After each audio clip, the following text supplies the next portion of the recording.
real treat. If we can dream it, then we can do it. Yes, we can, yes, we can. Hang on to them hats and glasses, 'cause this here's the wildest ride in the wilderness.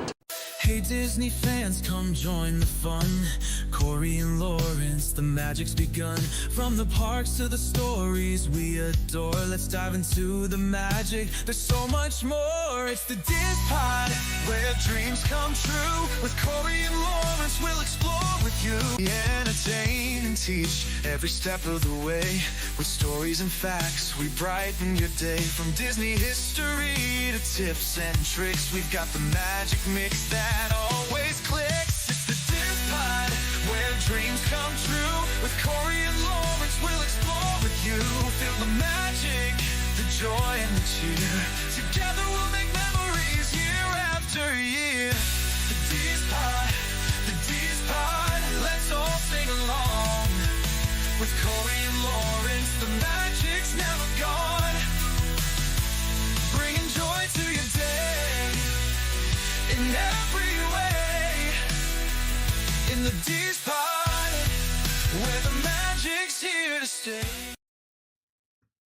Now listening to a member of the Disney Podcast family. Head over to Disney Podcast Family on Instagram to see all the latest posts for this show and links to other great Disney podcasts.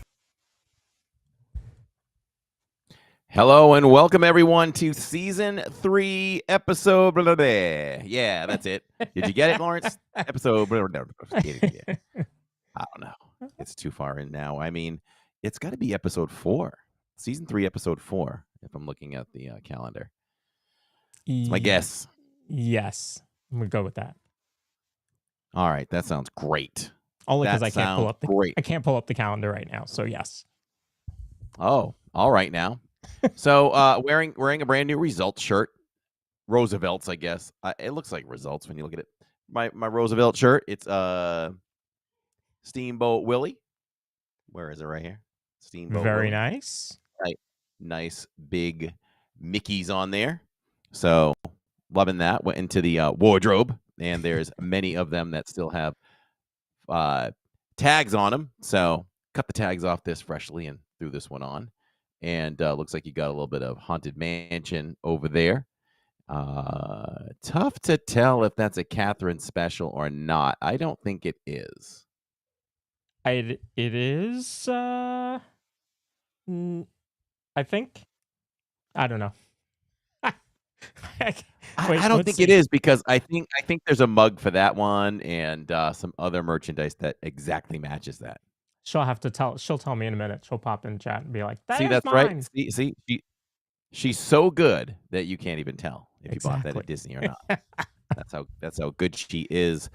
Welcome everyone in the chat watching live. We do this live because we do it for you and you only. And we say hello to anyone listening on iHeartRadio, Spotify, Apple, and any other genres that we appear in podcast form where you can listen to us. You can also listen and watch in the YouTube Music app. So that's pretty cool too. Yes. I have not moved the podcast to Twitch or Kick yet, but probably next week we'll be adding those, since they do seem to be working well for the live stream. We'll be adding that for the podcast.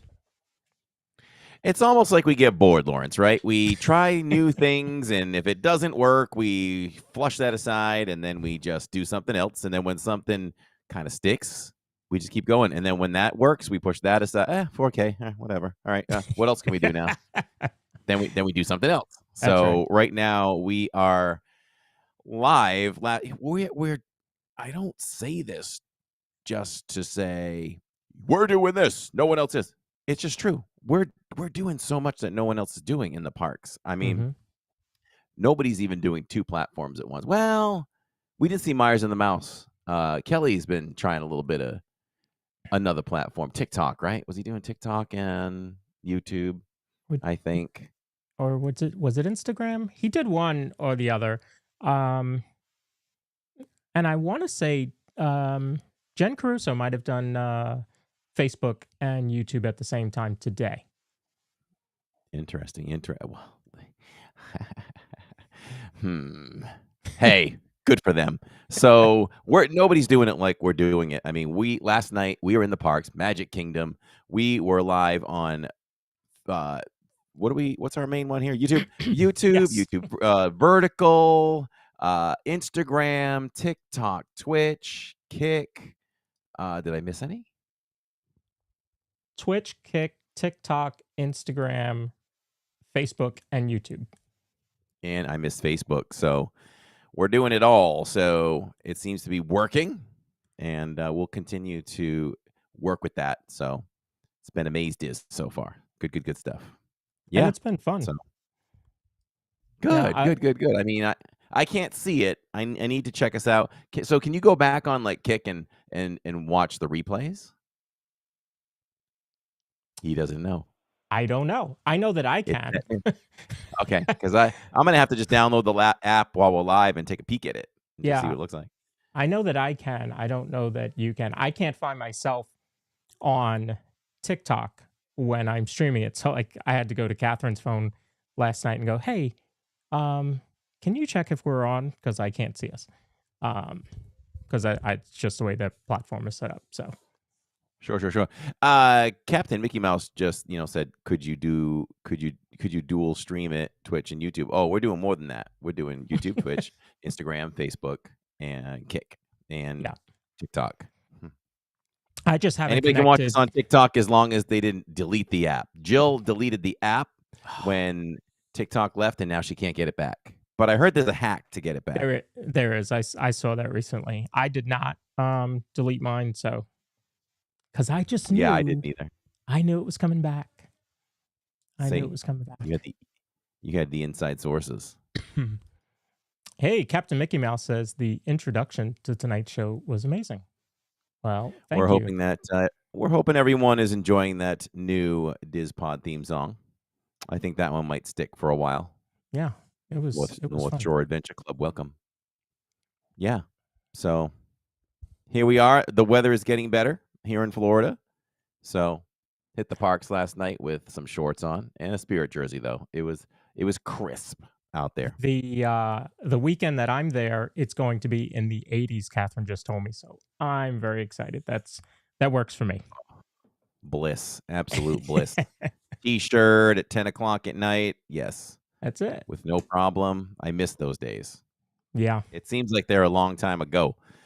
But not just me complaining about the cold weather, the length of it. Long-time Floridians here I've talked to over the last week or so have said, this is one of the coldest, longest winters they've ever had in Florida. Did you wear gloves while streaming this winter so far? You should be out of it now. You did? Okay. Yeah, I did. I left him home last night. Good choice. Although, when I got in the car to leave, my hands felt cold then. I don't know if it was the final walk to the parking lot or whatever, but yeah, I was fine in the park. But yes, I have worn my gloves, I'm going to say at least 3 times this year, and the winter hat. Usually when the winter hat goes on, the gloves go with it, usually. And I know Jacob in the park last week. Listen, hey, we were not live on Friday night. We checked into Boardwalk and then spent some time over at Epcot. We went over for dinner. I don't even know if you know that. We went over for dinner at Regal Eagle after we checked in. And I felt like I was streaming, like we're eating casually. And I'm like, yeah, if you guys don't mind, I'd like to just go out and watch Luminous, And I'm looking at the clock and I'm like about to eat my banana pudding dessert. And I look at the clock and I'm like, oh, shoot, I've got 3 minutes to eat this. Woofed it down and get out there for Luminous. So, but we did that, and then Tammy wanted to. I was like, oh, well, we don't have to walk the World Showcase tonight or anything. We can just head back to Boardwalk. But Tammy wanted to shop, so we ended up walking the entire World Showcase anyway to get there and come back. But we did a little shopping and creations, and then came back. So that was a nice night. Yeah. Speaking of innovations, I was going to say interventions because Why we're not? Disney people. Why not? Of course. So for some reason tonight, the YouTube points are working. So everybody in chat should be earning points currently for watching or being subscribed. So that's pretty cool. That connection is there. And if you see my lights change, that's because somebody just subscribed or did a super chat. So my lights will change as that happens. So Explain the point system for those of us that don't know, including me. Tammy at dinner tonight was telling me about the point system. I'm like, oh, like Yeah. I never learned how people gain points, but it sounds like whenever they come in to chat, they start earning points, and I guess we'll give a prize at the end of some Yeah. point. So you get let's see, you get for every 10 minutes that you watch, you get 100 points. For every day that you watch, you get 100 points. If you are subscribed or if you're a new subscriber, you get 100 points. And if you're a new member, you get 500 points. And that happens all automatically. I don't have to do any of that. I love that. Why Yeah. didn't you have me promoting that in the parks? Little too busy. Little too busy with a little busy. Yeah. 70, But we'll 70 we'll add that on. streaming on 79 platforms. So it's fun. We're going It's for 100. just something new to do, and there'll be other stuff that comes along with that. You see, we do the raffles all the time. Yeah. You do not get points for liking the stream. It doesn't have that ability. Whoever asked that question just now, Laura. All right. But the raffles, the giveaway that we're doing is really easy. In fact, the person who won last night, Tiger Girl, her package is already on its way out. So we'll keep doing that fun stuff as long as you guys like it. Yeah, let's do that, and let's get a graphic for the point system, and we'll hammer it while we're live. All right. See, that's behind the scenes kind of talk, everybody. I'm telling him let's get a graphic, but I'll be making it. I mean, it doesn't matter who makes it, but I was assuming I'd make it. I'm good with that. Yeah, you just have to make sure I get all the right information, and we'll make a graphic. You want a side panel? Yep, nice little side panel. Okay, sounds good. So we've got some news to talk about. We're going to do that later on. You guys know I love Disney music. I am big into music theory, and I happen to be watching or scrolling through Instagram, and I came across Brett's page, and it hit me right away. I don't remember. It might have been Moana. I think Moana was the video that I saw. And he talks about the theory behind Moana and how far I'll go. And he's got some, and I played some last night during the live stream, so you kind of get a feel for it. And so I was really happy when I reached out to Brett, and he was more than excited to come on the show and talk about Disney and music. Excuse me. So I am going to bring in Brett, our guest for tonight. He's going to teach us all. By the time we end this show, you'll know how to play a trumpet, Corey. Love it. Love it. I put the trumpet down really quick when I was like 5 years old. I gave up quick. No pressure, Brett. Brett's in the green room one. I got to do what? I'll take keyboards, you know. There you go. He's probably good at that. Actually, we'll ask him what instrument he plays. All right, let me bring him in. Here is Brett. 1 second. He's in the galaxy. I see him in the distance. He is. Wait, He's here he goes. coming. Ready? 1, 2, 3. Pixie dust. Hey, there he is. There I am. Yeah, if you want to learn trumpet, I'm not your guy. Sorry, I got nothing for you. I think we have a guy for that. We do. Well, this is the first time that we're meeting face to face. It is an honor and a pleasure, my friend. I'm Corey from Living in Diz, and I think you know Lawrence by communicating with him. I do, and likewise a pleasure. And thanks for inviting me on here. It's always a blast to talk about this stuff. That is Oh, that is great. Let me ask. You're not in Florida, I'm not in Florida. I'm in Connecticut. Connecticut. oh, All Yeah. right, up near Ann Gilnack, one of the friends of the channel is in Connecticut as well. Oh, great. Love that. So, how's the weather up there? Let me just ask. It's not great. Rather be where you are. Not gonna lie. Well, where Corey is. Corey's Oh, further okay. south. All right. He's in Okay. All right. Florida. He's about an hour from the parks. I am Nice. about an 8.5 hour drive from the parks. Okay. All right. I'm in Fair enough. North Carolina. So I had snow last week. Nothing like what you had though. Yeah. It's no picnic here, but whatever. No. A few more months of this. That's right. That's right. So do you?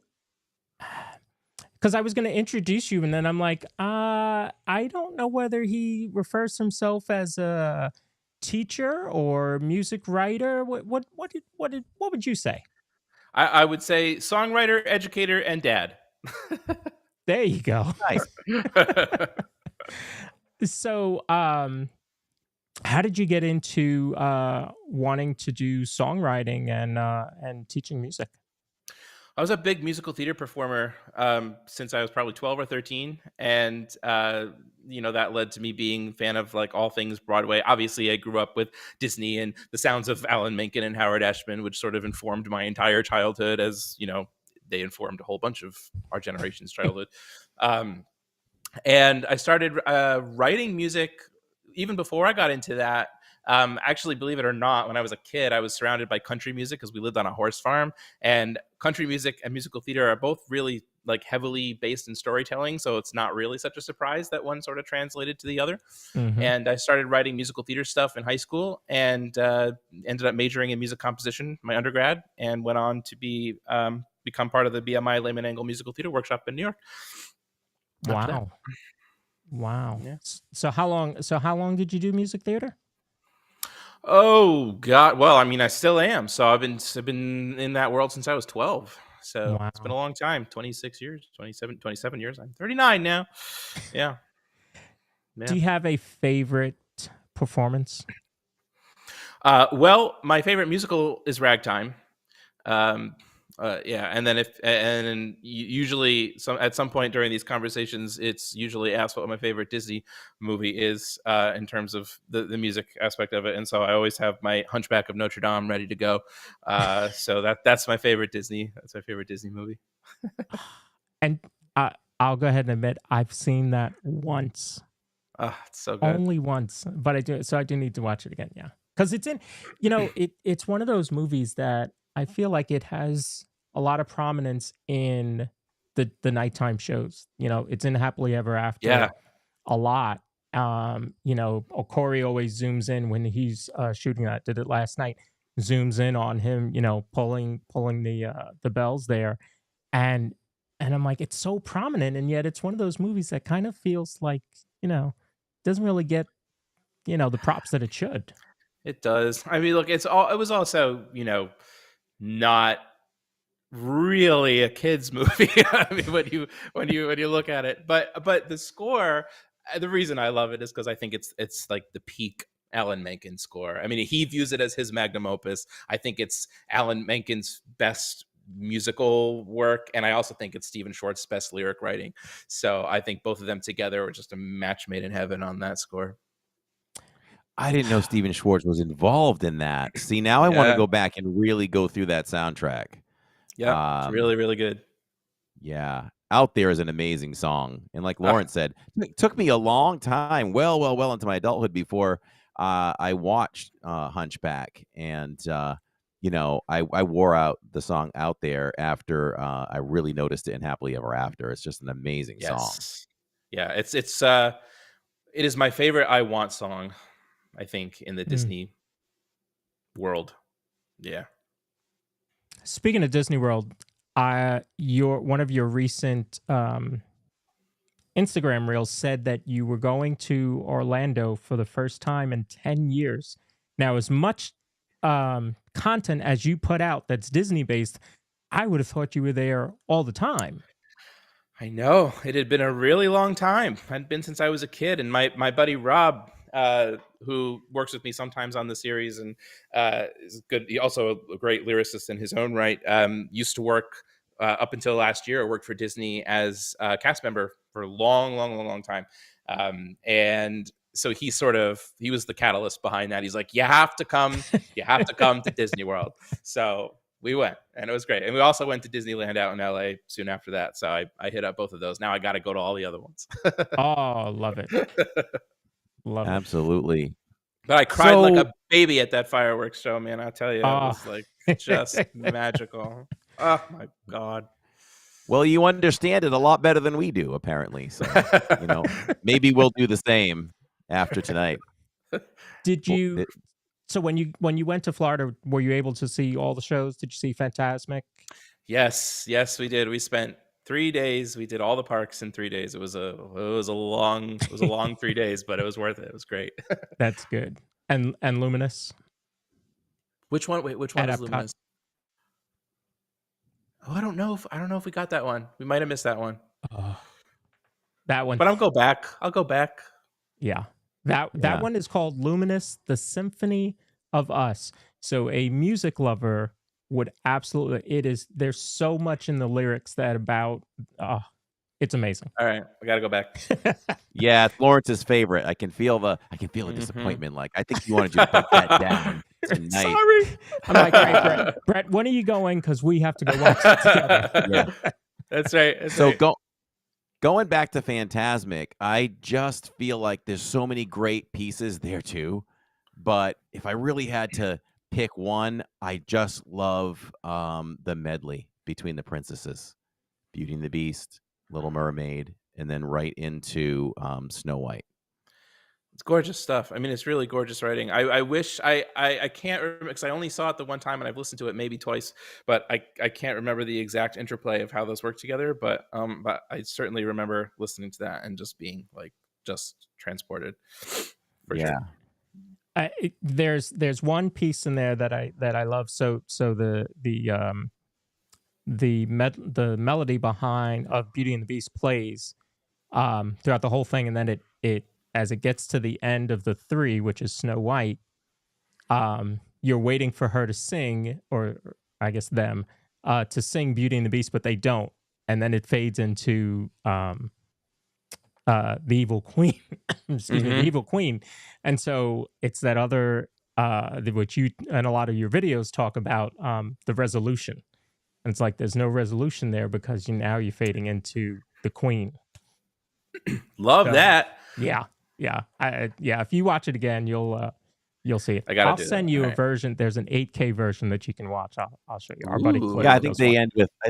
end with like tale as old as time, song as old as rhyme, and no more words. Yeah. And it just kind of fades in. And then then light it's comes Evil up on Queen the kind of Evil music. Queen. Yeah. Evil Queen is Love there. that. I love, from a visual standpoint, I love to shoot that. There's a certain place where you can sit where I follow that final float. You're focused on Snow White, and as that music changes, I stop where I'm centered with the Evil Queen, but the float is still in the way, and then when that goes away, boom, there she is. So it's a Ooh, I nice love blend. it. I love that shot. Yeah. So Cool. so I guess Alan really brought out your love of Disney. Oh, without a doubt. Yeah. Yeah. And so you said your favorite movie is Hunchback of Notre Dame. What about in the parks? Now you don't go a lot, but that park music, do you have a favorite? Oh my gosh. It's so hard. It's so hard to say because I've been once in the last however many years. Gosh,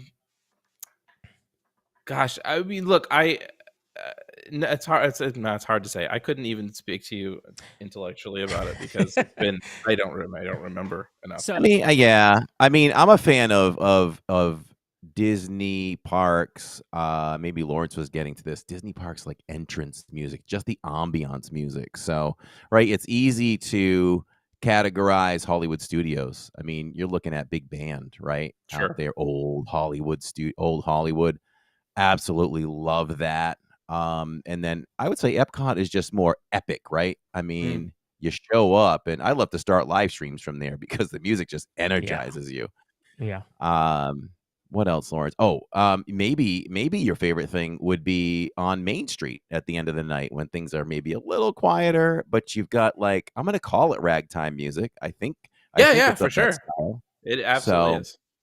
I enjoy that a lot too. So each park brings its own kind of music, which is neat. It does. It does. And I think I remember when we were there. You kind of hear, and of course, this is my Disney Renaissance brain thinking too. But you hear "Be Our Guest" all over the place, and we were just kind of talking about that how perfect and ubiquitous that song has sort of become, and how perfect that is for the parks too. Because I mean, obviously, the theme is like, "Hey, be our guest," right? Yeah. And Yeah. it's just I don't know. That's one of my all-time favorites. So I Well, I love. Oh, remember I think it was late 80s, early 90s, maybe, that they were using that for the marketing. So all the commercials Mhm. were, bringing you up to, you walking down Main Street or you seeing Epcot because that's really all there was at that point. And the song playing behind it was, the slow version of Be Our Guest. And it's like, oh, I got to go there. Mommy, take me there now. Right. Exactly. So it worked. for, yeah. For me, Beauty and the Beast is my favorite soundtrack of all time, So good. and I have no problem with the live version either. I think the additional songs were good as well. Not as great, but very good. They're fantastic. And it's hard when you're going from a a movie version where you've got 80, 85 minutes of stuff, and then you've got to suddenly expand this to a 2.5 hour show, plus the fact that Howard was no longer with us anymore. So Tim Rice came in and I think did a really admirable job filling in. But those Howard Ashman lyrics just hit different. Yeah, yeah. So sad to see him go so young. I mean, to me, that's the greatest age of Disney movies.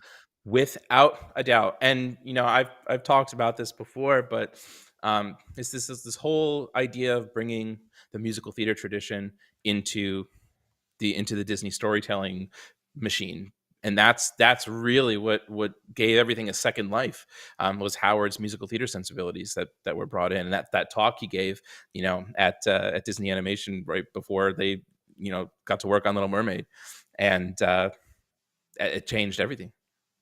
Mm. Mm. Where do you know the history of Howard Ashman? Like what was he doing before he hooked up with Disney? Yeah, so he's a musical theater writer. So he and Alan had both just had they were just fresh off their success of Little Shop of Horrors, which they developed in at the BMI workshop in New York. They had also written another show called God Bless You, Mr. Rosewater, which was not as successful. But then Little Shop happened, and off of Little Shop, Howard was invited to come to Disney to work on their next project, and was asked who he wanted to write the music, and he called Alan and said, "Why don't you come work with me?" And thus the match was made. Wow. Un- Unbelievable. I mean, I'm Yeah. sure I'm missing some things. So they did Hunchback together, Aladdin together, Little Mermaid, Beauty and the Beast, Lion King. No, no, no. Nope. They didn't do Yeah, Lion that King. That was Howard and Alan were Mermaid, Beauty and the Beast, uh, and not quite. They didn't finish Aladdin because Howard passed during that. So Tim Rice actually came in oh, to finish Aladdin. oh, okay. So yeah, I didn't realize that they did Little Shop of Horrors. I was so young, but they did. Yeah. I know that had some great music in it too. Oh, Little Shop is I, fantastic. Yeah. yeah. What's Alan doing these days? Do you Alan, know? well, I know he's been doing some like one man concerts. He's actually doing one in London in March. Um, and he just wrote the music for that movie Spellbound, which was on Netflix. So he wrote that with Glenn Slater, who also wrote some additional lyrics for the live action or for the stage version of Little Mermaid. So they just did Spellbound together. Uh, which was great. So other than that, I don't know. Oh, and then they're bringing Hercules is coming to the West End. So that's the next thing. He's working on the live stage version of Hercules. Wow. Oh wow! So he still has his hands in Disney. That's cool. Oh yeah, Be great to see them bring them back. I mean, okay, let's get into this. Did you see Mufasa? I did. Great. Let's get into this. Okay. So you wouldn't know, but my son and I have such a great passion for film, Yeah, and we go every Friday night with my wife. that's awesome. And yeah, and I just love his love for film is he gets it from me. I mean, he sits and he won't speak to you until the last credit rolls, usually. Then we can discuss our thoughts. Hmm. And we discussed our thoughts on the movie, leaving the theater, on the way home. We really break it down. We have fun where we look at the Rotten Tomatoes score going in and we say, where are our expectations? And then we match it up. We're movie nerds for sure. So we had the same thoughts about Mufasa. Well, not Okay. the exact same. I thought the story was fine. I have a history of writing scripts and things like that when I was younger. And so I do have a love for writing. But I had no patience when I started a blog for going to Disney, so I just started a YouTube channel. So that's what I did. It's worked out. Here we are. So Yeah, it worked out okay. So I understand writing and all that. And so he differed. He thought the story wasn't great. He thought it wasn't solid. I thought the story was great. I thought it was engaging enough that I'm like, hey, I'm enjoying this more than I expected. But I felt like the songs didn't hit for us. It was like, oh, I gotta listen to another song. Like, I just want more story. What were your thoughts on the music of that? Did it fit? okay, you asked me the question, so I have to answer it. Oh yeah, be honest. Be honest. You can support me or shoot me down, but we both No, were on the no, same page no. about the music. We thought it did not fit. I agree with you. I am always hesitant to talk publicly because Lin-Manuel Miranda does follow me on social media. So I don't Oh want to. no. I want to be very All right. careful about the things that I say. Lin-Manuel, you are amazing. We all love you here. And I Love just you. don't think it just don't think it fit. I just don't think it fit. I I just okay. I enjoyed the story. I did not think that the songs did it justice. I'm gonna, All right. All right. I would be All more right. I would love to be more specific, but I really try not to be negative when I'm talking Sure. about We living can writers talk. in public. Yes. We can see you when the All DIZPod is over. All good. Hey, listen, I went to see Mary Poppins Uh, Returns, so I'll support Lin-Manuel Miranda on that one. So, I love Lin-Manuel Miranda. I love his work. But yes, I agree that I do not think it was his strongest work on Mufasa. Fair enough. I will say that. And Enough. and I also thought, and tell me what you think about this. And I know this isn't quite music related, but I still think it's worth talking about. I don't love the CG animation with this stuff. I would much rather see 2D animation with those movies. I just feel like you don't get the depth of expression on the faces of these characters. It loses some aspect of, like, for lack of a better word, humanity. And I think that for me, that it takes me out of it more than I would like when I go to see those films. This sounds like a funny thought, right? But I left there thinking this. But I did believe that the CGI was really good Oh, it for looks the most great. part. It looked so good that it was odd for me to see them singing. Like, I'm more accepting of 2D lions singing than real ones. That was a Totally. little disturbing too. Totally. And it's interesting. Last time we went out to LA, I actually went to Disney Animation Studios in Burbank, and I met with one of the animators there, who has worked on Moana 2, and he worked on Wish and a bunch of other things. And we had a long talk about Wish also. But I also had I took away from that there's a lot of the animators are frustrated a lot of times because the songwriters are no longer working in the same room with the animators. So there's a disconnect there between the way that stuff is happening. So, for example, a lot of times the animators will be, as this guy said to me, he'd be animating a dance sequence before any of the music had reached their desk. So they hadn't heard any of the stuff. All they know is that this happens on this beat and this happens on this frame. And then they just have to do it and send it out and hope that everything works out once the music gets there. And it's just, to me and to them, it feels really backwards. And so part of why I originally had gone there was he was trying to set up a way for me to give a talk to the animation department about musical storytelling and to try to get some change going on there. We weren't able to make it happen that visit. Hopefully we'll be able to do it the next time.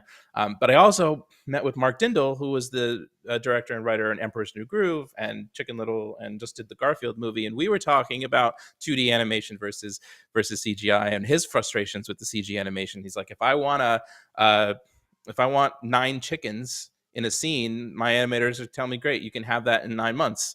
Whereas 2D animation, it's like in 2 weeks I have it, and it's so there's a lot of, everything gets backlogged because you have all this time for rendering and building all these things in CG animation that in 2D you can do much quicker. And it gets to the point where you're trying to make stuff look so real, but for what? I mean, it's diminishing returns at some point, I think. And especially when you're trying to tell a story with music also, because then it's just, when you can't have, you get someone like Lin-Manuel Miranda, who's obviously very talented and very good at what he does, but he's also got his hands in 20 other projects at the same time. So you can only have his attention 10% of the time. And he's working, in New York and sending stuff out there instead of being, they're not in the room working together. And I think the best work happens when you're in the room working on that story together, incorporating all that stuff at the same time. And it's an issue right now, I think.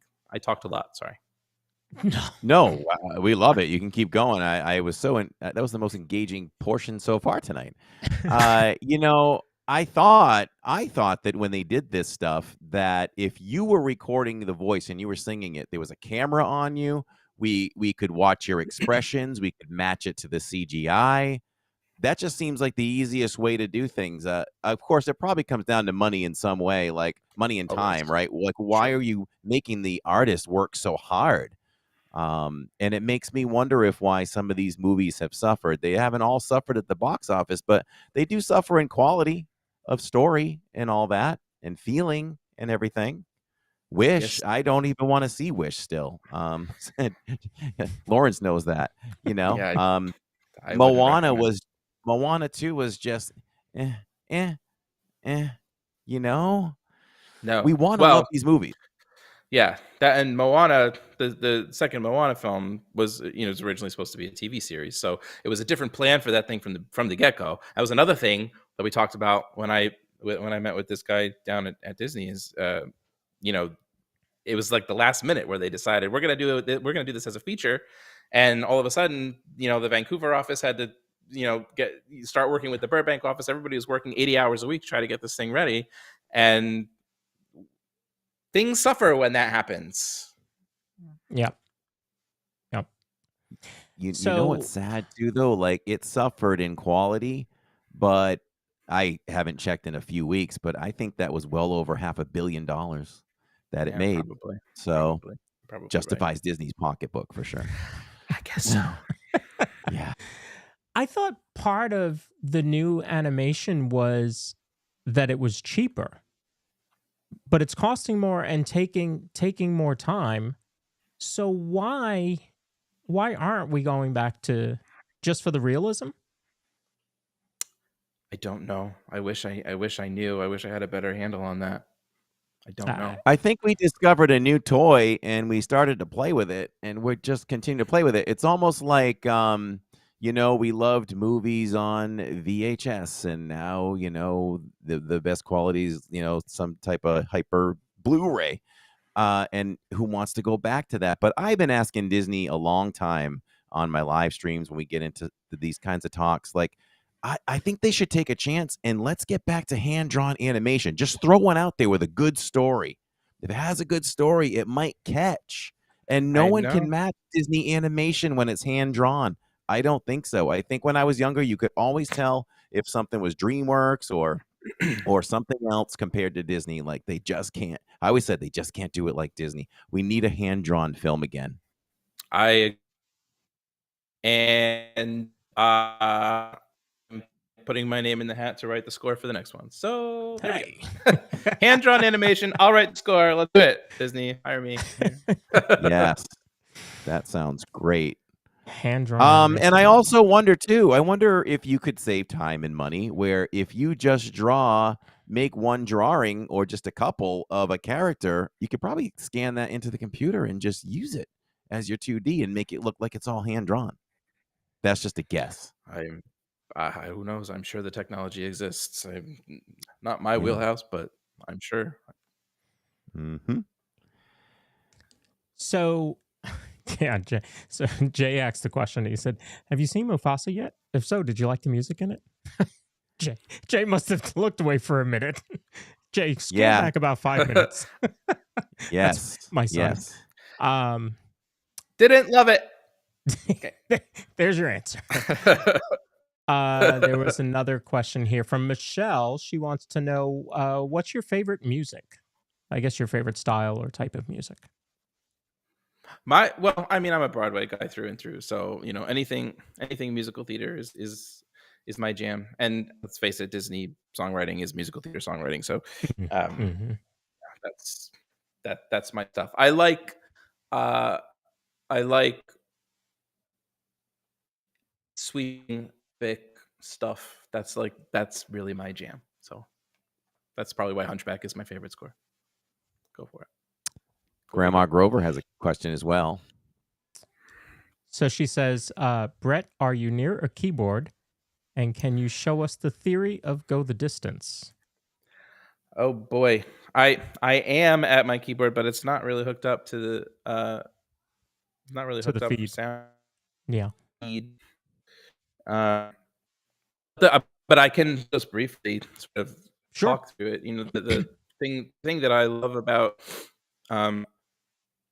that song is how closely it mirrors the hero's journey itself, and in the way that the melody rises and falls. Right. So we have the beginning of it. Da da da da dum. Da da da da dum. Da da da da da da. Dee dee dee da da dum. So we rise, we fall, right? And the da da da dum da da da da dum da da da da da da da da da da. So we're climbing, just sort of visualizing the whole arc of Hercules' journey as a whole, and beautifully encased within that melody and within the structure of that song. So that's one of the reasons I just love that song, because it mirrors that. And also visually too, that's played during Happily Ever After as well. And Yes. when it gets to the peak of it, you get basically like the colors of the rainbow just pop off the castle in like a fan kind of shape. And I always make sure I get a quick zoom in on that just to emphasize that. Yeah. And then it just takes off from there. So well done. Yeah. Stays at the high point, right? Yeah. Good question. Does anybody else have any other questions about songs they wonder about? I mean, you'll just, every time you hear one, you'll never forget the explanation, I think. Exactly. And you'll appreciate it more. I hope. Well, that's what happened with me and Luminous. The first night we watched Luminous, I didn't really get it. I was like, it'll take me a couple times to get it. And then we had our friend Cliff on the show the following night, breaking down the theory, the lyrics behind it. And after that, I'm like, oh my goodness, this is the most amazing thing I've seen. Because you get the idea behind the lyrics, and that to me was the biggest thing. One that I showed last night on the stream was Luke's theme, right? You talked about that and how it takes you through. Same deal with that. Yeah. With the hero's journey. Yeah. And it's just amazing that.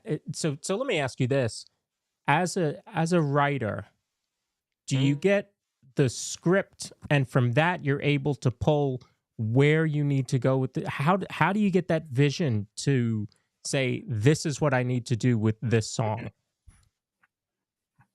So you're talking specifically like songs that music and not necessarily film music, but music and lyrics, like actual like Yeah, songs.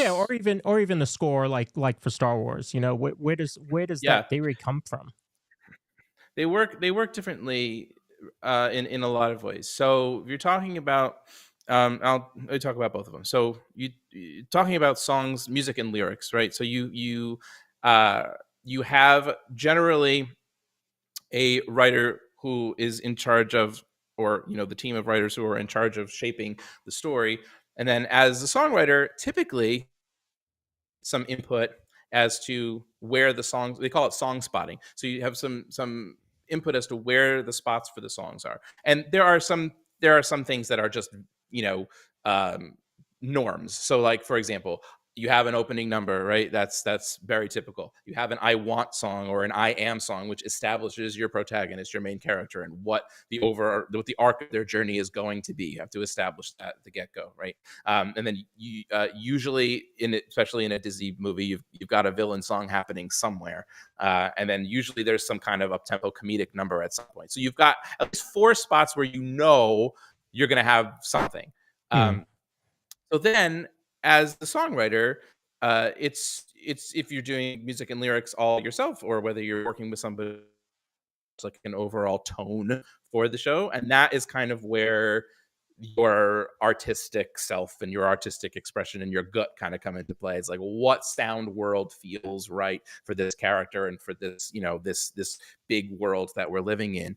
And then as a lyricist, the job is always, what is the vocabulary of this character? Like, how do I write? And when I write, I make sure that it sounds believable, that this character is speaking. It's not the voice of the writer coming through, but it's the voice of the character. So everything has to stem from character, from objective, from what that character wants to achieve, et cetera, et cetera. So then you marry those two things together, and then you have the whole issue of making sure that the pacing is working out throughout. So you've got the right amount of ballads, the right amount of up tempos, and the whole thing is working together. So generally, at a glance, shaping a score for like a Disney movie would go, or for a musical would go.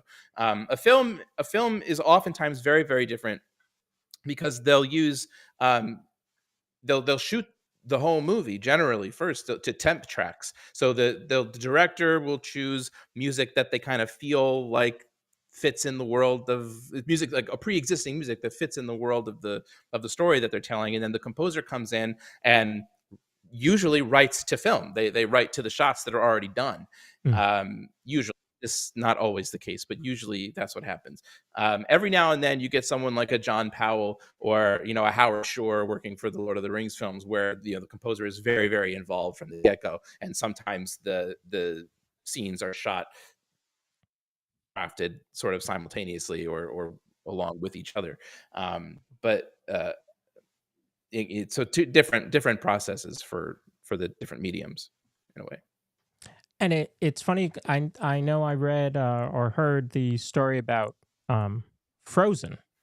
So Hmm. Frozen, Anna was supposed to be, or Elsa was supposed to be, the evil. She was supposed to be the bad guy in the movie.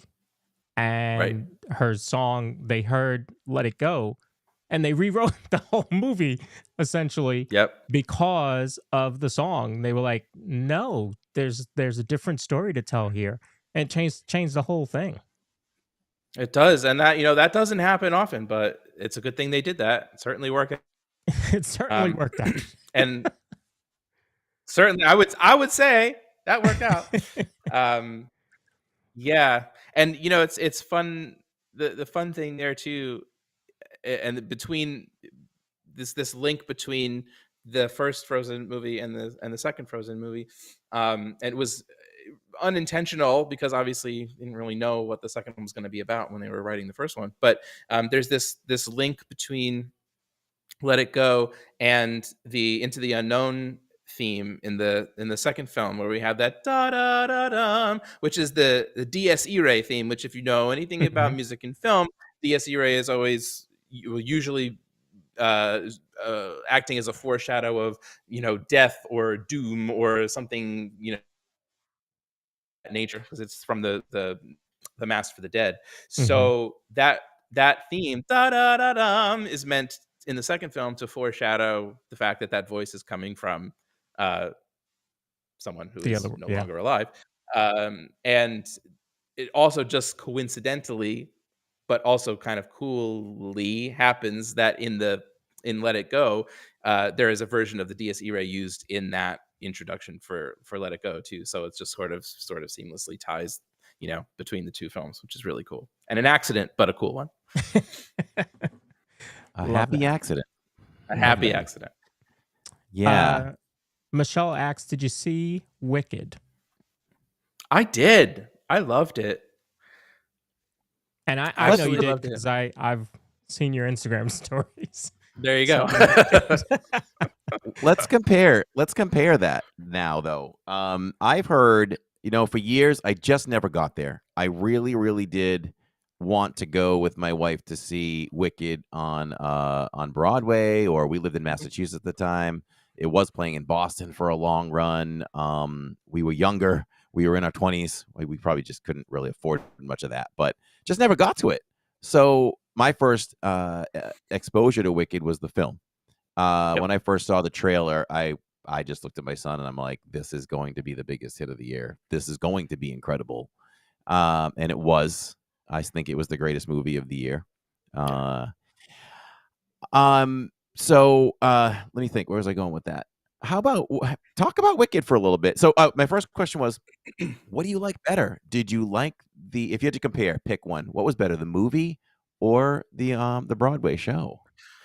Look, I'm always going to be partial to live theater. So like but that being said, they it's almost like apples and oranges. They're like two different things. I mean, obviously the music largely is the same in both, but they expanded a lot of the story, obviously, in a film, because they split the story into two parts. So I love what they added in the film, and I love what Cynthia Erivo was able to get out of Elphaba that the Broadway casts aren't really able to do, because that show is sort of set. It's set in stone. Like you can't change the Broadway show once it's running. I mean, it's like that's it. But Cynthia was really able to work with John M. Chu and with Stephen Schwartz, and to really make that role her own in so many ways, as was Ariana Grande, and both of whom I thought were just spectacular. I think you can do a lot of things in a film that you can't do on stage. So you have a huge orchestra. You have so many more colors to play with than you do in a live production of something.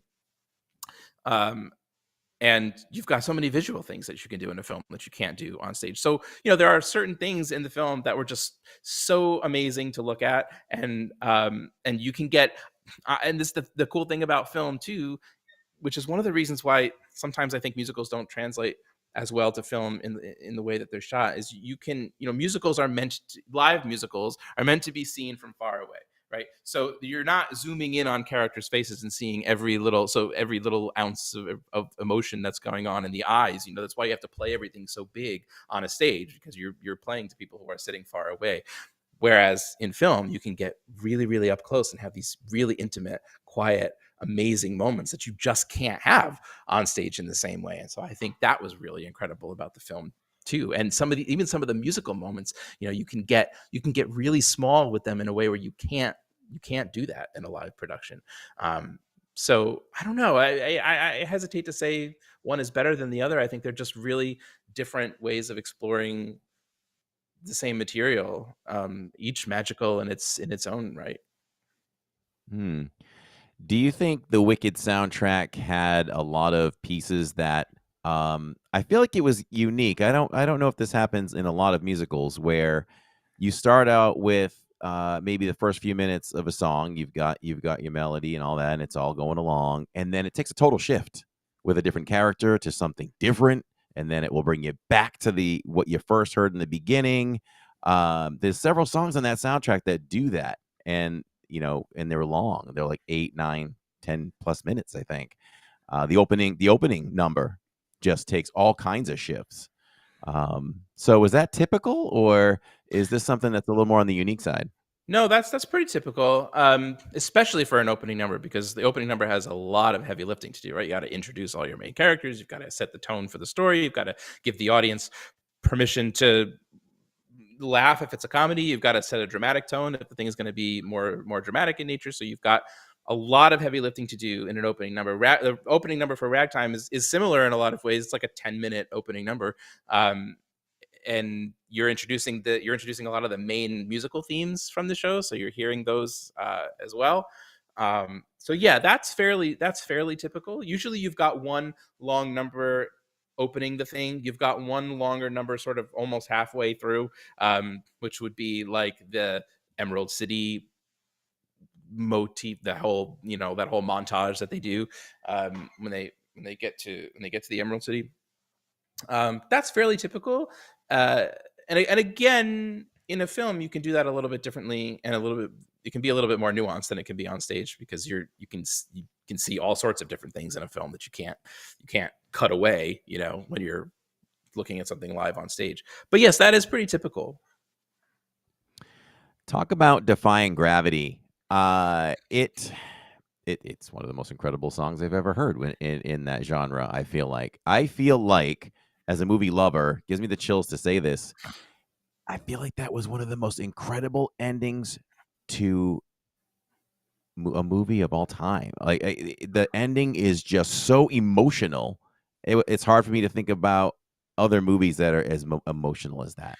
What do you think about that? Yeah, there are so many things going on there. So Steven Schwartz has made a couple of videos since the movie came out, explaining some of these things that I've explained in earlier videos, but I'm glad he's finally coming out and doing it publicly, which is really, really great.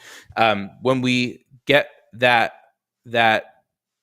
big defining theme at the start of that number, where she goes, I can't want it anymore, and you get that bum bum bum bum bum, that statement of like, now I'm coming into my own, like I'm grounded, I've earned this moment. There's a lot to be said about having earned that moment at the end of that, well, what's really at the end of the first act. That song would not hit the same if it didn't occur in that spot, right? We had to go through all the crap that we went through in order to get to this place where we feel like we've earned that moment, and she's earned that space. And then you've got the unlimited theme, da dee da dum, which he's talked about as, that's the Somewhere Over the Rainbow theme, Somewhere Over the Rainbow, same theme. And so that gets played, and it's also played in the orchestration underneath while she's singing, it's time to try defying gravity. That unlimited theme is playing underneath that whole thing. So you've got this musical motif that's underscoring the text and really lending the text an extra layer, an added layer of importance, because of the way that he's set this up throughout the course of the whole score. And so you all of these little disparate musical moments that we've sort of been catching piecemeal throughout the first act all kind of come into their full element, and they come into fruition right in this last moment, which is one of the reasons you get such a huge emotional impact out of it, because we've been waiting for it for 2 hours, and we finally get all those things coming together at the end. And obviously, paired with Cynthia's freaking incredible performance and her attention to every emotional detail that's there to be mined. It's just, it's incredible. Absolutely incredible. And that's what I love about soundtracks so much. I'm a soundtrack nerd, though, too. I grew up 5 years old just wearing out any soundtracks I could get my hands on, which, I definitely wore out the original Star Wars trilogy, too. And even to this day, even the other day, I was standing in the queue for Star Tours. When I hear the music, I can give you the lines that are being spoken or the action that's happening, like note to note. But I love when you get teased within a whole movie of a soundtrack or Broadway show, where you hear these little pieces. And like you said, for it all to come together at the end, which is why a lot of times my favorite track on a soundtrack is the credits, because now you're getting the best of the entire soundtrack all melded in together a lot of times, which I really love. It's a huge emotional payoff. That's why we go to see these things, because we want to feel something. And That's what composers and songwriters do for us. It's what's my Yip Harburg. Speaking of Over the Rainbow, has this great quote that say, "Words make you think, music makes you feel, a song makes you feel a thought." I just Wow. think it's such a beautiful sentiment, Mhm, and it's mhm. something that I take very seriously when I'm writing. Is that we have a responsibility as songwriters to allow people to feel a thought. The music alone is not enough. The words alone are not enough, but together they do something to you that is different than what either could do separately on their own. And that's another piece that I've pointed it out live to our audience while we're in the parks live, specifically Epcot. There is a piece in Luminous that you can hear in front of the park. There's just little hints here and there when you're walking around the park. You're hearing a certain piece of music, but you hear those few notes, and it just catches my attention every time. Whether you're watching Luminous or just walking around the park, you go, "Ah, there it is. Here it comes." Yeah. It's great, and you have a new appreciation for it after you listen to it, right? Because you've heard the whole thing together, and now you're walking around and you're like, "Ooh, that's a piece of it. That's a piece of it. Ooh, that's a piece of it." And it's great. It's like it all works together. Yeah. Beautiful. Yeah. Yeah. So let me see. I just lost it here. So Allison says non-Disney related. Les Mis is her favorite. I know someone said that there's something interwoven throughout all the songs with that show. She was a theater major, not a music. I don't have thought musical theater. Allison, good to know. So is Yes. there's a theme, but interwoven between those songs. Yeah, there are in Les Mis there are about 4 themes that just they play over and over and over and over and over again. So yes, you're absolutely right. You've got like you've got the "I dreamed a dream da da da da da da da da," which happens all throughout the score. You've got the "On My Own" Yeah. Good. theme, "On My Own," da da da da Mm-hmm. da da da, which happens all the time. So yes, you've got like 4 main musical motifs in that show that just sort of find their way all throughout the score, which in a lot of ways is good because it makes the whole thing feel like a cohesive, one cohesive piece of work. Um, yeah, that's all I'll say about that. Yeah, you're right. You're absolutely right. Who has worked on Broadway music writing that has never had a chance to do a film that would just rock it? Ooh, that's a great question. Uh, I don't think Janine Tesori is a composer. I don't think she's done a film yet. She wrote the music for Thoroughly Modern Millie. She wrote the music for the stage adaptation of Shrek musical. She wrote the music for Fun Home, and I think she would knock a film out of the park. Trying to think who else, because obviously Lin-Manuel Miranda has done. Lynn Ahrens and Stephen Flaherty, who wrote Ragtime, did Anastasia. So they've done their film work. Stephen Schwartz obviously has. Yeah, I feel like Janine Tesori is one of the remaining like musical theater composers that I don't think has really done a film yet, and I think she would be great for it. So I hope she gets hired to do that at some point. Yeah, cool. You can have a great story, right? But it's the music that has to hit. And we went to New York City as a family for the first time, maybe 3 summers ago or so. And of course, I was like, "Oh, we got to see a Broadway show." So the one I chose, the reason I chose it was I had, a 12-year-old or whatever boy. And I'm like, what would he be interested in? But he loves film. And I think, as it turns out, he would have loved anything I took him to. But I was cautious. So I found King Kong on Broadway, which Oh sounds odd. yeah, no, I remember that. And yeah, we saw it. And you know what? The story was good. The effects were great. But the music was unforgettable. So I don't know if you had seen that.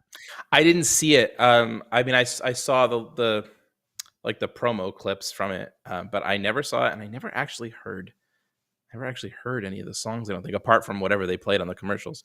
That was one that I missed.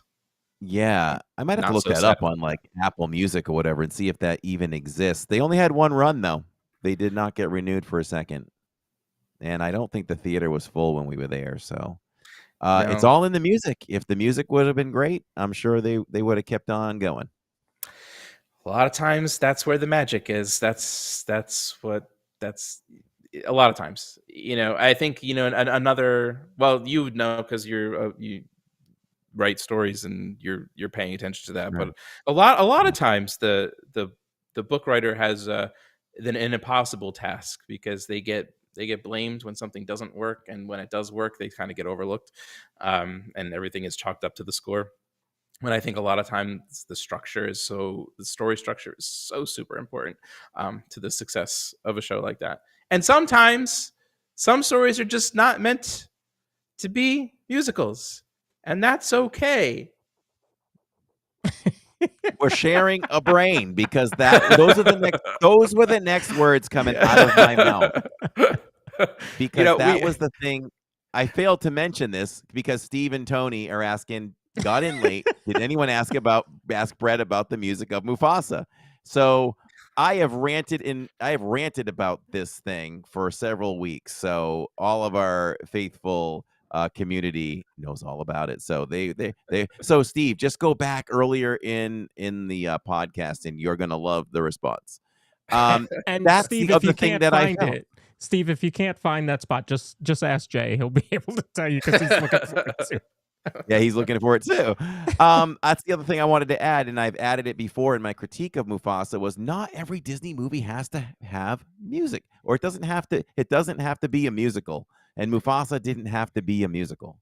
Not the way they did it. No, I think with some careful restructuring, you could plan it so that it would make a really good musical. But I think in the way that they told it, no, I don't think it needed to be. Yeah. I don't think it needed to be. And we not necessarily. This is not necessarily related to Mufasa specifically, but this whole concept of not everything needs to be a musical. We have a term for those in our writing world. We call them why musicals, and it's basically when you take some source material that is so good and so wonderful and so perfect, and it's in whatever form it was in.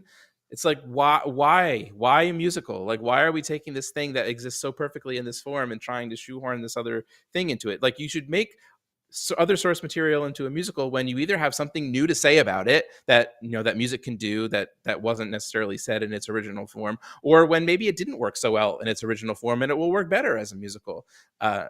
Some things should just stay what they are and let them be what they are, and they're fine as they are. They don't need a whole bunch of songs written in them. They're good. Leave them alone. Why?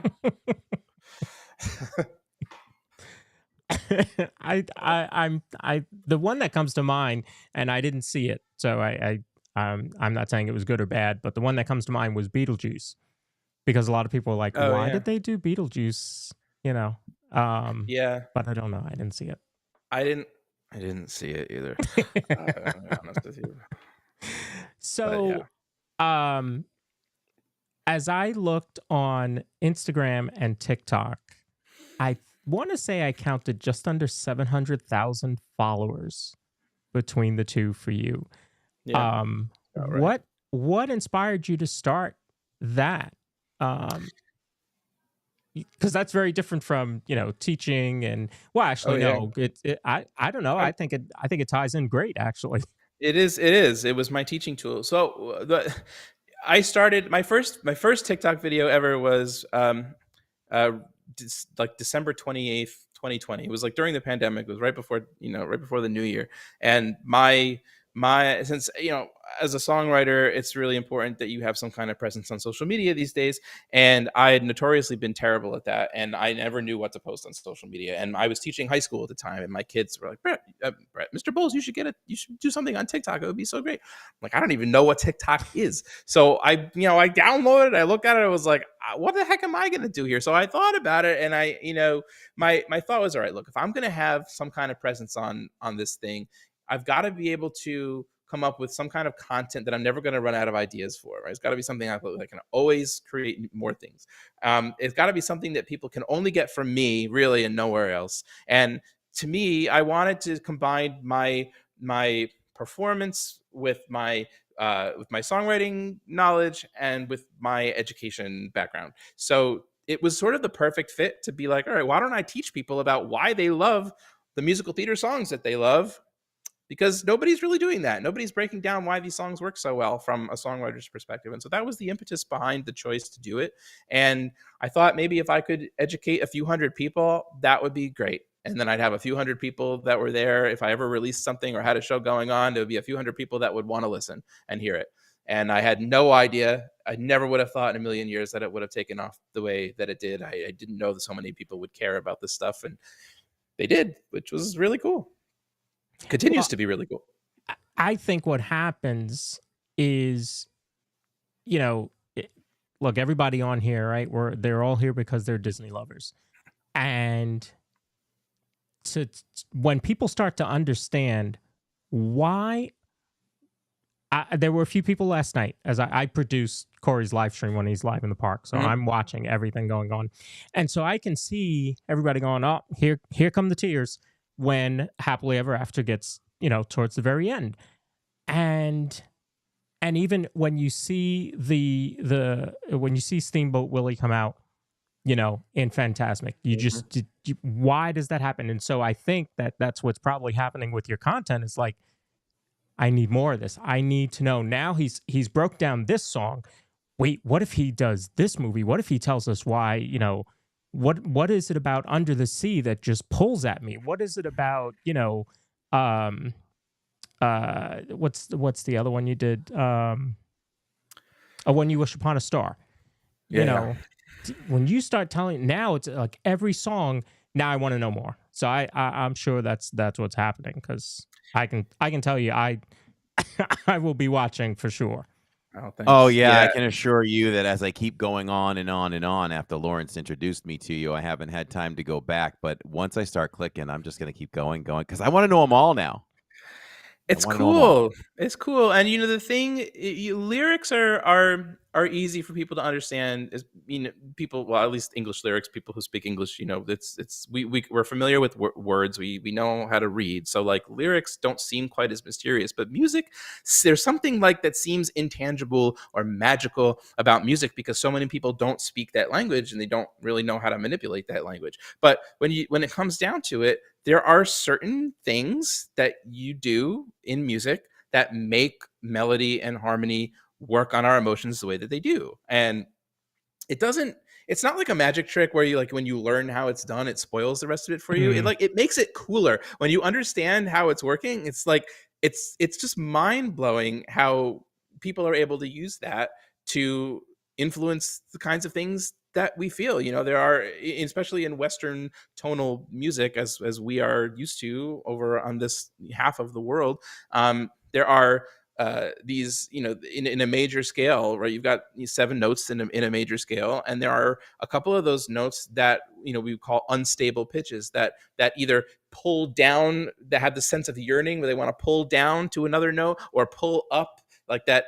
If you think about do re mi fa sol la ti, that T wants to go back to do, right? So when you pair that note with something in a music, something in a lyric that has this kind of yearning feel to it, it matches so beautifully that we now we get the text that's like, ooh, the text is pulling up, and so is the note. And even though we don't realize that, that's what's happening there, is our sense of tonality, our sense of pitch, and where a note should go, where it feels like it should go, is working on our emotions. And when you pair that with the text, it creates what we call prosody, which is all elements of a song working together to tell the same story. All works together. Amazing. Did you see the John Williams documentary on Disney Plus? I did, and I cried all the way through it.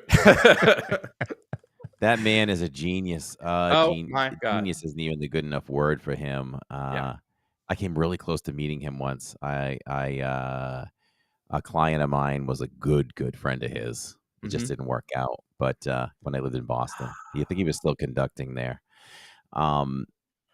Well, talk about this part. He explained it anyway, but maybe for all that didn't see it, I was really interested in the part of the little piece that he had with the notes for Close Encounters. Dun, dun, dun, dun. Yeah. And he's like, you expect it to go somewhere, but I think we pull it back down, right? Yeah, it goes Um, da da da da da da. So it goes back up to the soul. So it's like instead of just ending on the, it goes to something that feels more unresolved. mhm, mhm. And then Yeah. he wrote I mean, Very smart. all of that when towards the end there is like that song just takes its own road, and it's like, where is it going? And it seems like it's to those of us that don't know, it seems like it's just noise. But then when you really listen to it, like he's an absolute genius. He's an absolute genius. 100%. And then there's the other little. thing that I like is the themes in Star Wars. That every character has its own theme. It's just amazing. Yeah, I think there were over 65 themes alone for like certain what we call them leitmotifs. Themes that are musical themes that are associated with a particular character or a situation or object. There are over 60 of them in the Star Wars movies. Pretty cool. Oh, that's just amazing. And I Yeah. just feel like there are very few composers, songwriters that almost anyone can you play a little bit of something, or you just ask them, "Hey, what's the Raiders of the Lost Ark theme? What's the main theme?" Most people will come right out with it. Dun dun dun dun dun dun, dun, or what's the Imperial March? Oh, that's dun dun dun dun dun dun dun. Dun.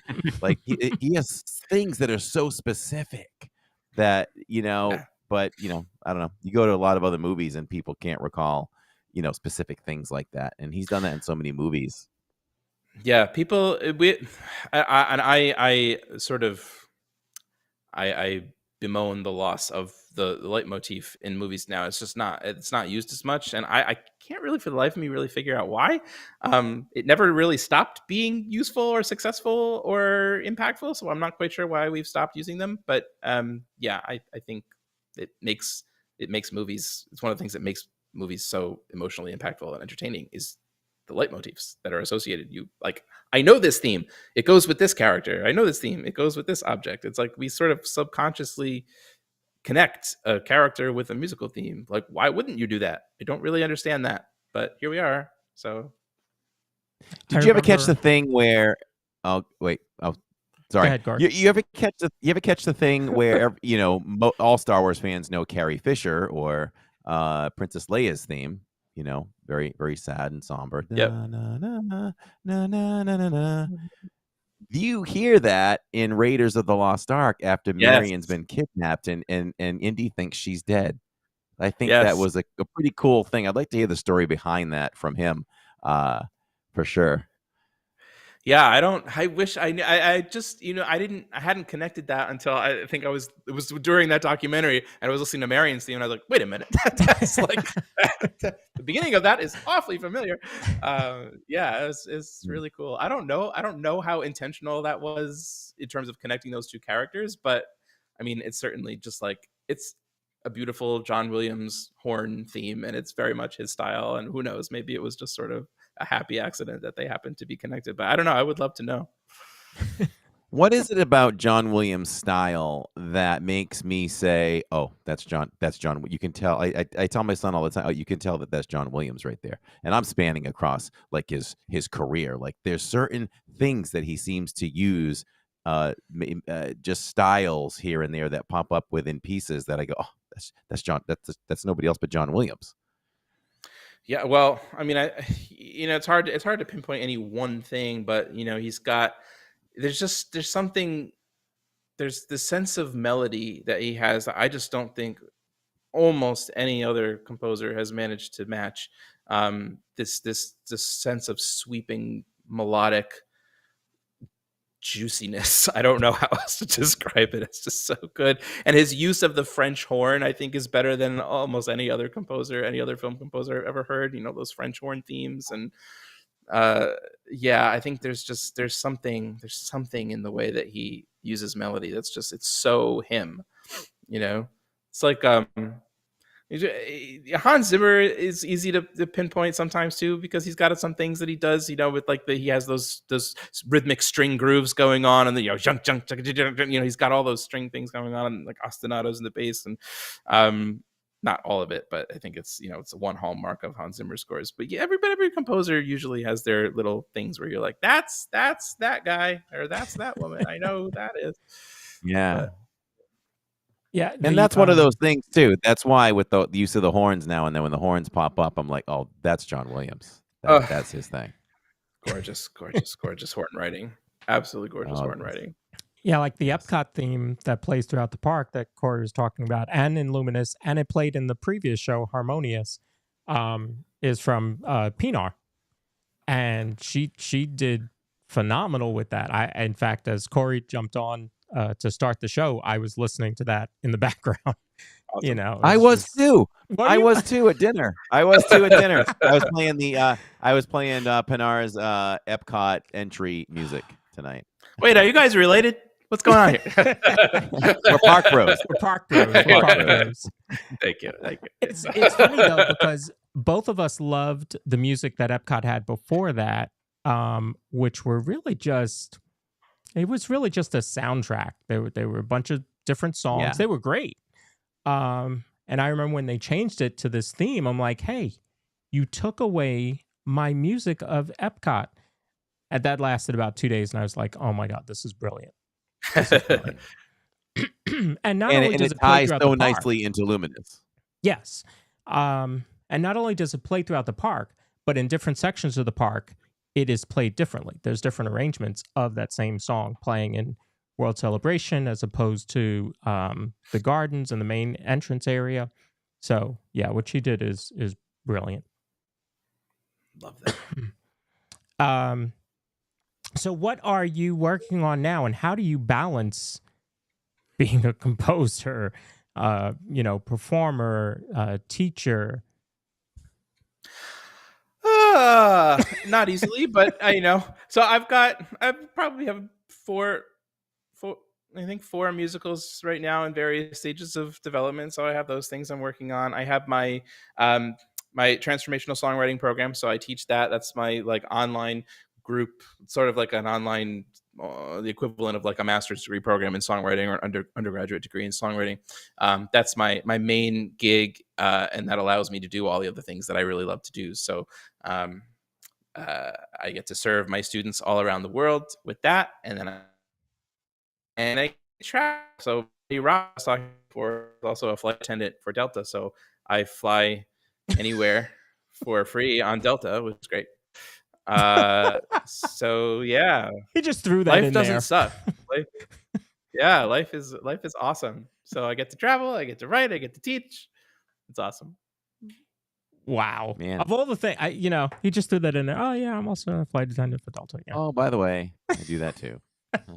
In my spare time. I'm not. My friend Rob is. I'm his designated companion on his flight stuff. So I get to fly for free. But he's the flight attendant. I don't do that. I don't do that.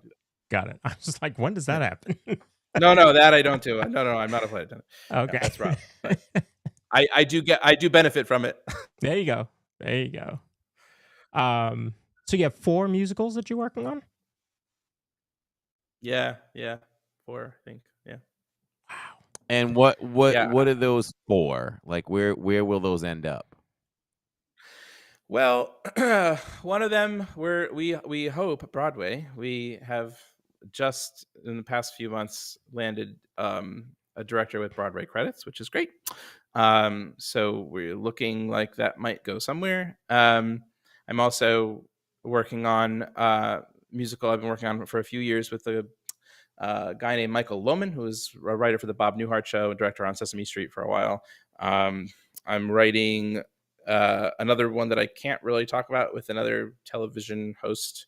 And then I've got one more in development with someone who has an Academy Award nomination. So that's in the works as well. So a bunch of things going on. Wow. Great. Wow. That's amazing. We'll see. And I'm also trying to figure out with some the folks that I met out in LA I want to write a score for an animated feature, so that's also sort of we're exploring possibilities for that as well. Ooh, So we a lot will. of Yeah, irons in the we'll- fire.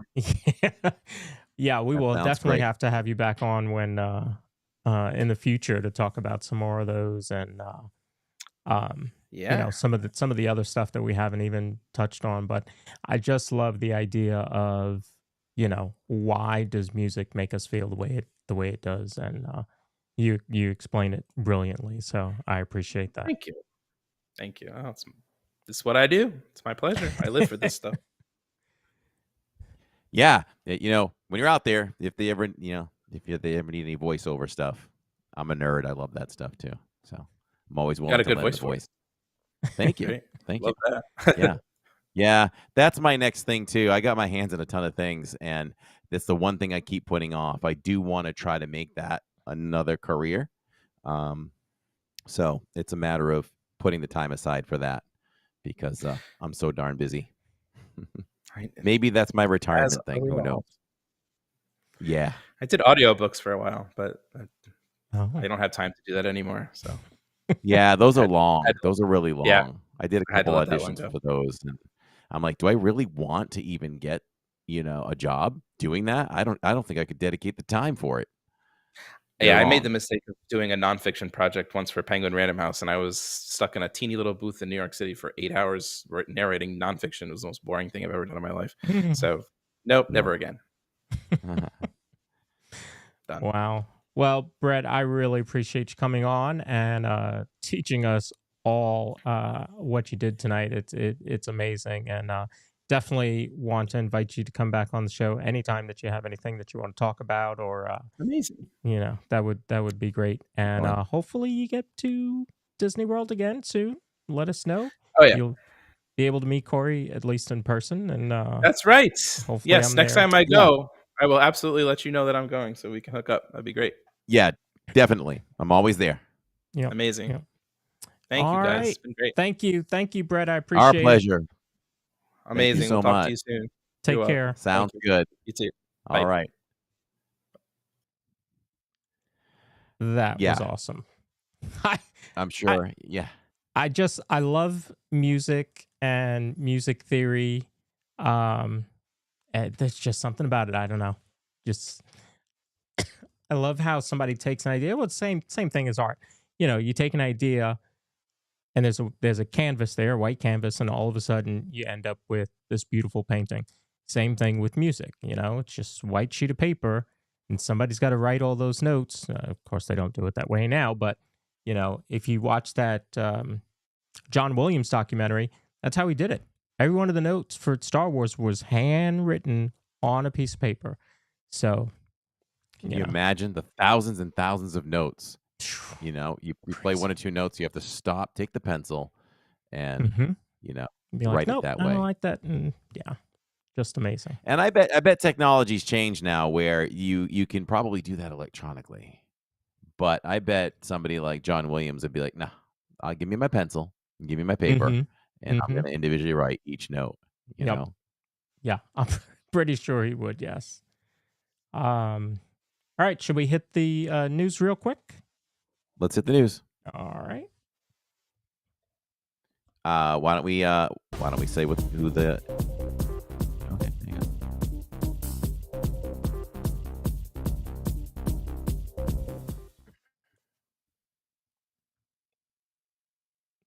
Oops, hold on 1 second. Were you going to cover Victor? Yeah. I'll just I'll cover that quick. This news is brought to you by Dr. Disney. You can follow him on Facebook, right? Yep. And this is also brought to you by Victor Naraki. If you're looking for a home that offers the perfect blend of luxury, comfort, and convenience with Disney World in your backyard, Victor Naraki is a licensed realtor with Vision Home Real Estate LLC, and he's here to help you find the home of your dreams. With over 15 years of experience in the Disney area home market and a proven track record of success, Victor is the perfect partner to guide you through every step of the home buying process. So why wait? Visit celebratingflorida.com today to learn more about Victor's exclusive range of properties and schedule a viewing with Victor. Your dream home is just a click away. Hold on, I have to find my where it disappeared to. That's an interesting slide right there. I don't know where it is. Okay, hold on. Well, let's go back to us. Okay. I'll find it eventually. The Park Bros. So you had what do you want to kick off with? We were looking at the Premier Lightning Lane. Did you want to do that or? No, that was not part of it. I don't know where that came from. So, but you can go ahead and talk about the Premier Pass a little bit. So I was able to try the Premier Lightning Lane Pass. That is the creme de la creme of Lightning Lane passes. And what makes it better than the others is you don't have to be there on the app and constantly trying to choose the times in which you want to go to these different attractions and juggle those. It's basically set it and forget it. You pay for the Lightning Lane at the Premier, and you can walk up to any attraction you want and get right into the Lightning Lane line. So had a chance to try that over at Epcot, and it is really nice to just be able, and why have any other strategy than just go in order, right? Which way do you want to go, left or right? Okay, let's just do every ride as we go along. Of course, things can happen where a ride goes down, which is typical throughout a park day. So it makes you have to veer and do something else. So we tried to go in the order of let's do Spaceship Earth, Nemo, Land, Soarin', Figment. But we weren't able to do that because Spaceship Earth was down the entire day until we left and it went up. If Epcot closed at 9, we walked by Spaceship Earth at like 7:30, 8 o'clock, 7:30, maybe 7. Oh, look, Spaceship Earth just went up. Can you believe that? We just skipped it at that point. Wow. But yeah, so it did cause us to veer off though because of that. As we were making our way around in the sequence, I said Ratatouille went down. So then we decided in a bit of a panic, all right, we're gonna totally change directions here. And while Guardians is still running, let's go do Guardians and get that out of the way. So we did. So from there, next to there is Mission Space. We did Mission Space. Three Caballeros was down. Ratatouille was still down, but we hit Frozen, and then Ratatouille came up. So we were able to hit Ratatouille. So you got to juggle a little bit because of what's happening. You mentioned Guardians, and I remember before you did the Premier Pass, we had talked about it, and I said, yeah, but don't forget to get the virtual queue for Guardians because that's not a part of it. And you found out I was wrong. Guardians is included in that. And the single pass Lightning Lane for Guardians is normally, let's just say $18. So to be able to include that as well is pretty nice, because you kind of taking that into account on what this costs, because the pass is not cheap. Could be anywhere between $139 and $329 depending on the park and the day, because it also changes price for the day. Yeah, ours I believe was around $139 per person. Yeah, to do it. Yeah, I was surprised Epcot was the price that it is. I thought Epcot would be, closer to Magic. I mean, Magic normally runs $329 if Epcot is $139. So that's a big difference between the cost for the day. That's a really big drop off. Yeah. Yeah. But yeah, we have a vlog coming out on that next week, and we put a challenge to it because it wouldn't be an LID thing any other way.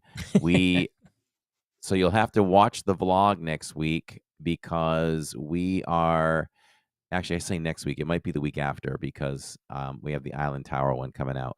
Oh, But okay. watch for that.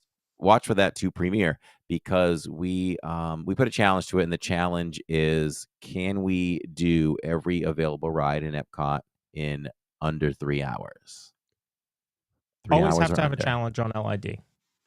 Yes. So you'll have to. I'm not gonna let the beans out of the bag. I just made up my own phrase. We're not gonna let the beans out of the bag until So, you see it. so I did find the news. We're There's going to some run drama. All that. right. There's some drama in the video. We Oh got to create the boy. drama. Um, It's that drama you create when you're watching a DIY show. They're ripping up the kitchen, and I don't know. All of a sudden, the marble cracks by the yeah, sink, and yeah, it's like, what are they going to do now? There's no place close where they can fix this, and it needs to be fixed by tomorrow. And then they go to commercial, and yeah. they bring back the drama, and then you get into it. It's kind of like that. So you took commercial So breaks during the I was the gonna day? say, but no commercials, no Oh, okay. commercials. We come in and we're like, listen, we've got this much time left and this much time to do it. Here are the wait times on these things. Are we gonna complete this? We're against the clock now. So it's one of those. Love it. Love it. So, by the Although it's a vlog, so they might throw a commercial in between that. I have no that's control over true. that. That's right. So the points are working, folks. So if you want to see your points, put in exclamation point points to see what your point total is currently. So let's switch to the news here. So the big story that I saw today was a temporary use for the Galactic Star Cruiser. So they will now be using it for the building's going to become Disney Imagineering. Essentially, they're going to be using that to work on their current the teams that are currently working on the expansion projects are going to be working out of there. This is per thewrap.com. What are your thoughts on that, Corey? I mean, we don't know. I mean, we've been wondering what was going to happen with that building forever.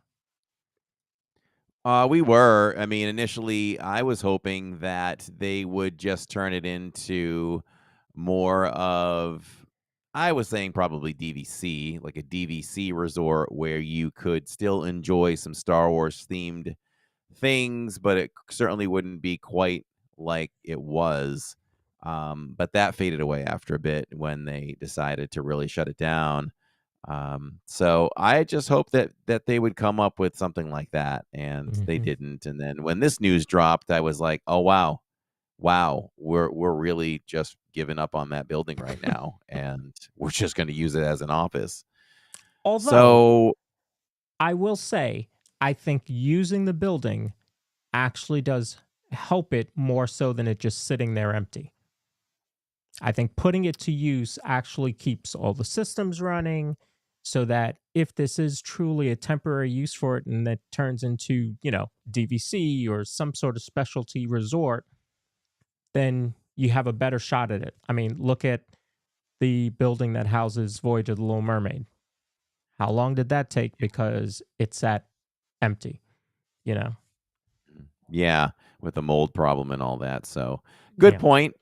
So it is good as being used. I like the word temporary because maybe there'll be something down the line because there's an amazing entrance to this thing Mm-hmm. on the other side of Hollywood Studios. When you're in Hollywood Studios near the milk stand, across from the milk stand, is where you can access the Galactic Star Cruiser. So it would just be really cool in the future if they came up with something where guests could go through those doors and just make it an attraction. Then come up with a story that they can go through.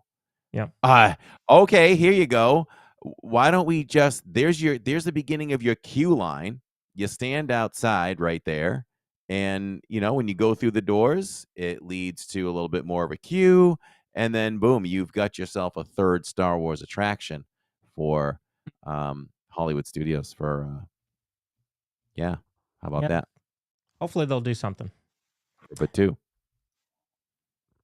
Frozen 3 is going to take a little bit longer to freeze. That will not come out until at least 2027, and it'll be towards the end of 2027. Josh Gad has said that they do not want to rush it. So then it's not about just putting it out and being a quick sequel or money grab. So I am great with that news because we have seen that before where a sequel is just rushed just for the sake of putting it out there to make some money, and then it does nothing because it wasn't nearly as strong as it should have been. So I, for one, am glad to see that they're waiting. That's the imprint of Bob Iger, right? He put the brakes on things. We need quality over quantity, and I am equally happy to hear that news. So it has a chance to be better than Frozen 2. Exactly. Because I think in the Cars series that I think the second one was trash, but the third one was very good. Like it made a nice comeback, I feel like. So, maybe Frozen will do the same thing. Speaking of movies, the Jonas Brothers will have a Christmas movie coming out on Disney Plus. Well, there you go. I thought you were going to say like the Hallmark Channel. No, Disney Plus. For this next year. Just a little quick note. Garden Rock's lineup was announced this past week. And March 7th through June 2nd. You've got a couple new ones in there. We the Kingdom, The Cat Empire, The Outlaws, Maverick City Music are new acts. And then you do have some returning favorites. Rick Springfield, Herman's Hermits. Trying to see if there's some others. Sugar Ray. Taylor Dane is back. Taylor Dane. We will be there. We will be there for Taylor Dane for sure. And Jason Sheff, longtime singer of Chicago, would be a one I would be interested in, making it a point to go. Possibly Rick Springfield. I think Tammy would like to do that. And the former lead singer of Boston, kicking it off March 7th to the 8th, would be an interesting one as well for us. Plain White Tees, John Cicada, the Spinners, and the Pointer Sisters. You saw both, right? The Spinners and the Pointer Sisters last year? We did. And I almost feel like they were back to back, just like they are on that schedule. I feel like that too. Yeah. Yeah. So, some they were great. Yep. And starting yesterday, you can secure your spot by reserving a dining package Friday through Monday. Oh, I didn't realize that. It's only Friday through Monday that the packages are available. Okay. Friday. Good. That is good. I apologize if I yelled in anybody's ear. He's excited, folks. Dude. And I'm going to say this for the first time ever on the channel. Dude. This is amazing. So we can go to a show on Saturdays, stand in line, and get the front row because we put the time in. Because there's no dining package. Nope, that would be opposite. You could do it on a Wednesday, but the packages are available Friday through Monday. Oh, I missed that. Oh, that's the total opposite. I heard the opposite. Total opposite. Okay.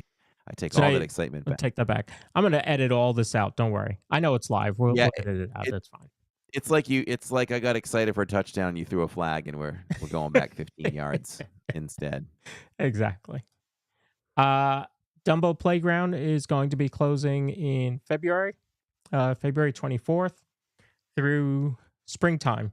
So they'll be doing a little refurbishment in that. So I guess if you get on Dumbo, they're going to walk you straight through instead of making you make that turn into the okay. playground. Yeah. I think I've seen them do this before where you just bypass that play area. Yeah. The first time we got on Dumbo,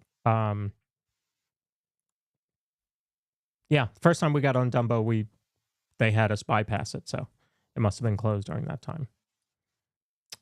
Valentine's Day treats. Disney has released the foodie guide for Valentine's Day. Plenty of sweets or treats for your sweet. There's a couple of them there. Oh, look at that. We're Yeah. going to have to try some of those. Mm-hmm. Now I didn't list where they are. Well, I can do that next week. Yeah, we can talk about that if you want next week. Yep. There's a couple more. So pretty cool. Very cute. Very cute. And that's what I had for news. Excelente. All right.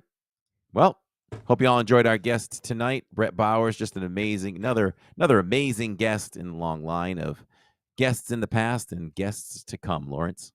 Yes, we have quite a few coming up. Next week's show will go back to Tuesday, and we will have Miles from Main Street, the audio podcast, will be joining us on the show.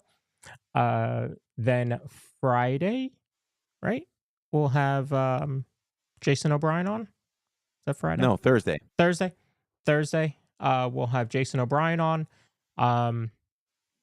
We're going to do a shorter version of the podcast. We're going to talk with Corey and Jason about the Living in Diz movie. And then we're going to send you right over to watch the movie.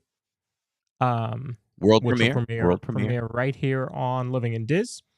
And then we'll come back to the studio to do a recap. You guys can ask any questions that you want about the movie. Excuse me, and kind of give your feelings on it after you all see it during the premiere. A little different than, watching a movie premiere where you can't give your feedback, right? I mean, we're going to be right here. You can tell us, what you thought of it, how you liked it, and ask questions about, any scene in the movie. So excited about that. And we'll also have Cyan, who's the CEO of Once Upon a Nanny, coming on the show the following week. And then towards the very end of, that'd be the middle of February, we have a Disney artist who worked for Disney for 30 years coming on the episode. I don't know how we get this lucky. Oh, well, it's hard work and reaching out, and let's just keep it going. Yep, this is good stuff.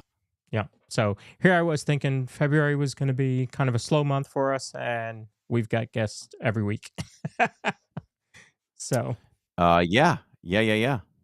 And we'll have a show coming up at some point. I think this is in the works too. We're going to have a lover of hidden Mickeys throughout the park.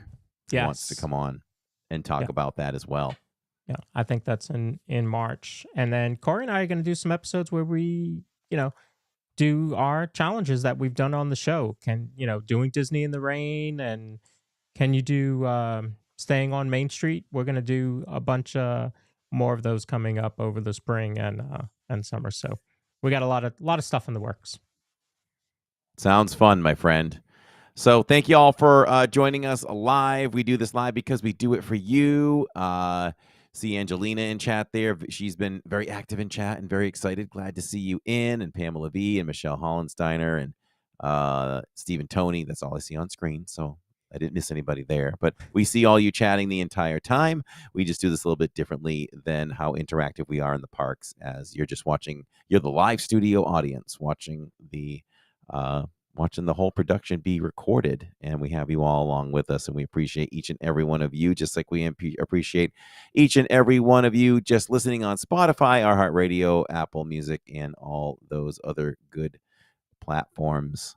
So have we said it all and done it all? Said it all. Saturday you are in a park. We're gonna give Epcot the full treatment this week with Farts Festival of the Arts with our good friend Ann Gilnack. I told her last night, hey, we'll go wherever Ann wants to go, and that comes right from the directions from above, way above, which is the head of the company, Tammy, said we're gonna do whatever Ann wants to do. So up on we'll the 8th shop. floor? The directions Yes, from the 8th yes, floor said whatever Anne wants yes, to do. and I love that. I love that idea. That's well deserved. She'll have a great host to take her through the parks. yeah, so get ready to look at as many art booths as we can get our eyes on. If there's time to fit in a Broadway performance, we would love to do that. Hit more food booths than we have so far. It's going to be farts all the way. I'm excited. I'm excited. Yes, sir. And it'll be a little preview of for me of my trip because I'll be there next weekend, the following weekend. You can take notes. Oh, I like that piece of Yeah. artwork. Oh, I like that. Yep. And lately we've been buying a piece, so we'll see if there's anything that catches our eye, price wise and art wise, that we might want to commit to. Kind of thinking. I am looking for something a little specific. I usually buy Star Wars stuff, Mm. so I could buy one or two, which is a Star Wars piece. But I would like to see something done in the style of Mickey shorts. I did see one somewhere, so now I'm like, ooh, I want to see what else there is in as far as Mickey shorts kind of artwork goes. Mm-hmm. Yep. Like the little statues that we bought. They remind me of Yes. Mickey shorts. Yep. Yeah, for sure. I'm back on watching Mickey shorts too. I've been watching those lately. Firing up again. We need another season, Disney. We need another season Oh on man. Disney Plus of I- Mickey shorts. I introduced my my youngest brother Alexander to Once Upon a Coin. We had some fun. Loved it. Nice. All right, everyone. Until next Tuesdays, we're just a couple of bros talking Disney. Good night, all. Thanks for watching. Good night.